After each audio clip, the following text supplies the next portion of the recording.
আর তৃণমূলের পথে জন বার্লা, যে জন বার্লা গত লোকসভা ভোটের থেকেই বেসুরো এবং এই বিধানসভা উপনির্বাচনে নিজে সেভাবে প্রচারই করেননি, সেই জন বার্লা কি তৃণমূলের পথে? কারণ আজকে জন বার্লা জানিয়েছেন যে যোগাযোগ রাখা হচ্ছে। এবার তিনি কি করবেন, তিনি তার যে পরিমণ্ডল, সেই পরিমণ্ডলের সঙ্গে কথা বলে তারপরে অনুগামীদের সঙ্গে কথা বলে সিদ্ধান্ত নেবেন। সরা বলছে জনদা কবে আসবেন আপনি যেটা বলবেন সেটা করবো আমরা।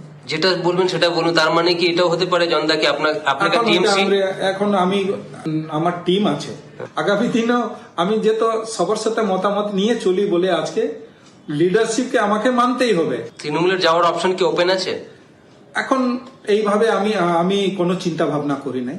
আমার টিম বসে আলোচনা করে ফার্দার ফিউচার কি করতে হবে, পার্টি যদি ভালো করে ভালো ডিসিশন নিলে তাহলে নিশ্চয়ই আমার লিডারশিপ চিন্তা ভাবনা করবে।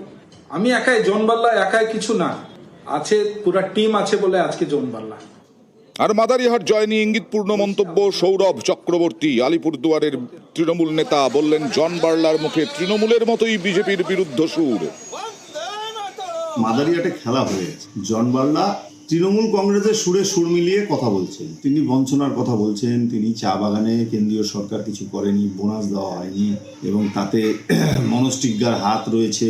জন বার্লা একজন বিশিষ্ট রাজনৈতিক ব্যক্তিত্ব, তা আমাদের দরজা খুলবে কি খুলবে না সেটা মমতা বন্দ্যোপাধ্যায়, অভিষেক বন্দ্যোপাধ্যায় ঠিক করবেন। আমরা দলের সৈনিক, আমাদের যা করার আমরা করে দিয়েছি এবং তাতে যাদের যাদের সহযোগিতা আমাদের দরকার প্রয়োজন ছিল, যারা যারা সহযোগিতা করেছেন, ভবিষ্যতে তাদের কথা আমরা ভাববো।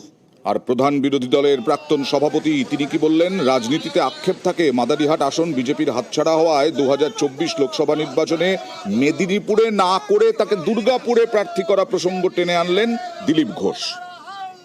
রাজনীতিতে আক্ষেপ থাকেই সবার, আমারও থাকতে পারে আক্ষেপ। আমাকে টিকিট অন্য জায়গায় দেওয়া হয়েছে, ওনাকে টিকিট দেওয়া হয়নি, মন্ত্রী ছিলেন, তো স্বাভাবিক মনে সবার কিছু ক্ষোভ বিক্ষোভ থাকেই।